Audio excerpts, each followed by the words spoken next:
Hi everyone, আমি তিয়াশা। আজ তোমাদের সাথে শেয়ার করব আমরা সান্দাকফুতে কোথায় ছিলাম। আমরা নববুদ্ধা ট্রেকার্স হাটে ছিলাম 2 রাত 3 দিনের জন্য। এখানে আরও বেশ কয়েকটা লজ বা হোমস্টে আছে, সেটাও তোমরা দেখতে পারো। আমাদের পার হেড পার নাইট নিয়েছিল 1500 করে, ব্রেকফাস্ট আর ডিনারটা ইনক্লুড করে। শুধু লাঞ্চটা আমাদের আলাদা করতে হয়েছে।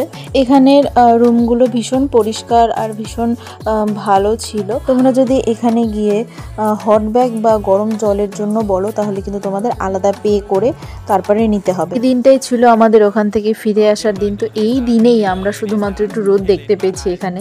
বাকি দুটো দিন ভীষণ খারাপ ওয়েদার ছিল, বৃষ্টিও হচ্ছিল, একদম ফগি ওয়েদার ছিল। রাত্রেবেলা বরফও পড়েছে। যাই হোক, আগের দিন রাত থেকে প্রচন্ড হাওয়া দিচ্ছিল বলে পরের দিন কেমন সুন্দর একটা ওয়েদার পেয়েছি। আচ্ছা, এখানে খাবার কিন্তু বেশ ভালো, একদম সিম্পল ঘরোয়া। সান্দাকফু গেলে এবার কিন্তু তোমরা এখানে থাকতে পারো।